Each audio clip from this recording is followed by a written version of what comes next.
เครื่องนี้ก็เป็นอีกอาการหนึ่งที่เรามักพบเจอตลอดเนาะตัวนี้จะเป็นคอมพิวเตอร์ตั้งโต๊ะจะเป็นเคส PC อาการมันก็คือเวลาเราเปิดเครื่องจะขึ้นแต่ว่าภาพบ่ขึ้นจอภาพบ่แสดงผลหรือว่ามันเปิดติด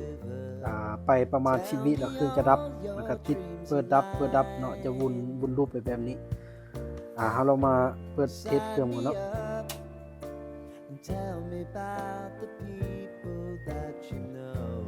สังเกตว่าเครื่องเปิดขึ้นปกติ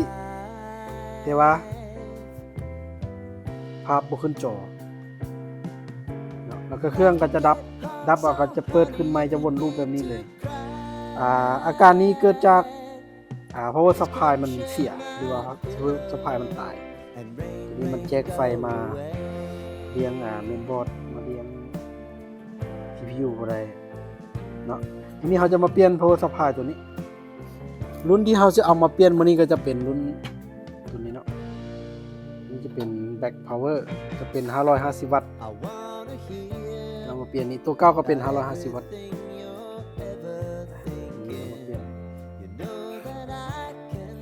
วิธีการก็คือปลดสายไฟออกก่อนปลดออกก่อนมาเลย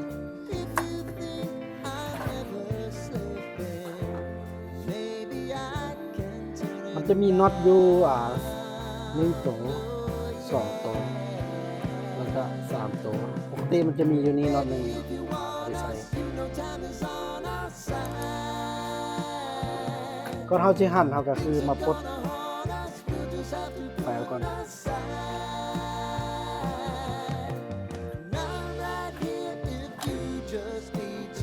นี่ตัว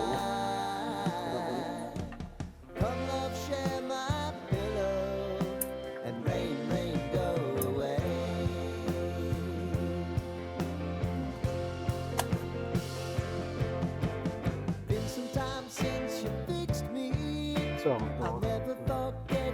แล้วก็ไฟเลี้ยง DVD เลี้ยงฮาร์ดดิสก์ปลดออกหมดเลยหลังจากเราปลดออกหมดแบบนี้แล้วเราก็มาหั่นน็อตตัวนี้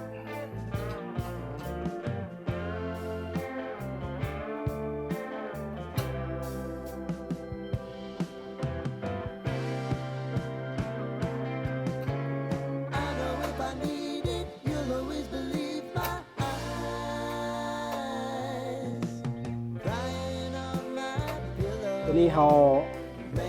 ถ่ายวิดีโอไปนำแล้วก็เฮ็ดไปนำกันเลยว่าขนาดไหนว่าเราเฮ็ดกับมันระวังนิดนึง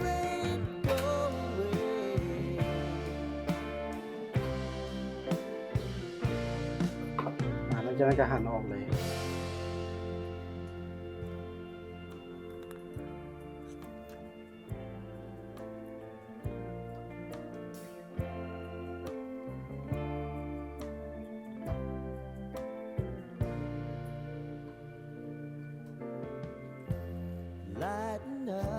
จากนั้นก็มันจะมีล็อก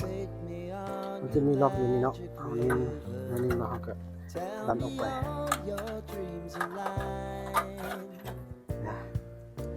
ตัวนี้เนาะเราก็จะออกมาไว้แล้วตัวไม้ก็แกะออกไปเลย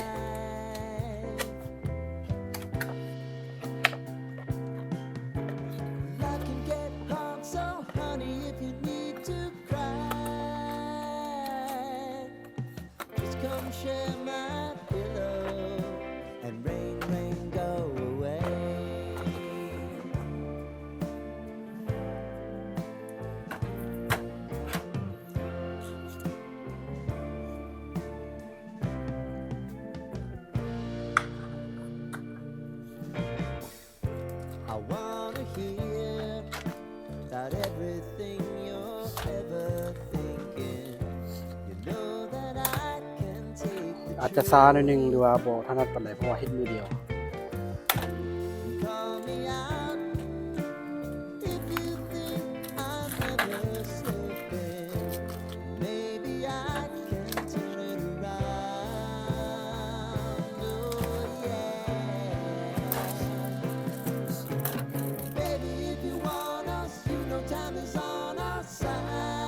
ตัวนี้เฮาสิลองเทสมันก่อนเนาะเฮายังบ่ทันได้จับรับเทื่อมีแต่เฮา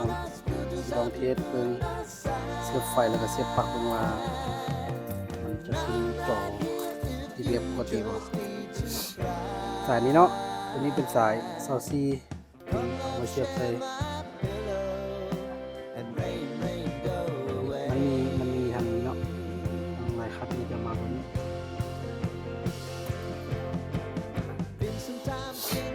แล้วก็ตัวนี้ก็จะเสียบเห็นตัวนี้จะเอาไล่มาขึ้นมาเบิ่งเพิ่น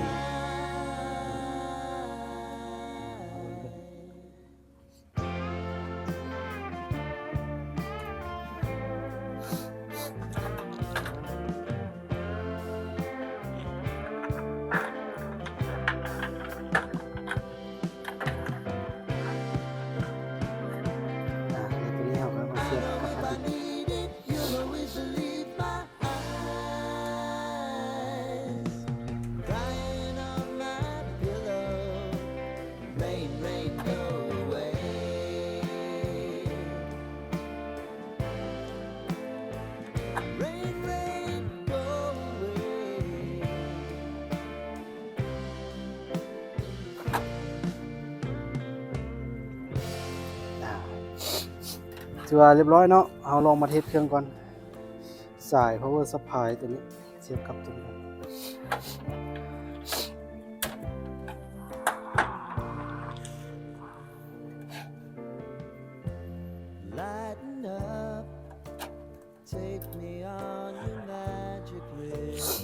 แล้วอันนี้เป็นสายในจอ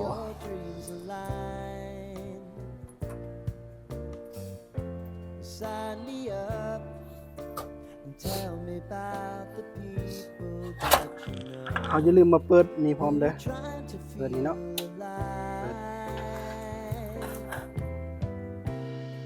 เครื่องก็เฮ็ดเวียกแล้ว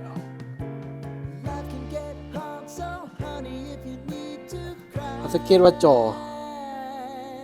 มันจะขึ้นแล้วเนาะเนี่ยเครื่องจะบ่ดับแล้วเพราะว่าสภาพเฮ็ดเวียกปกติแล้วก็ขึ้นหน้าจอเรียบร้อย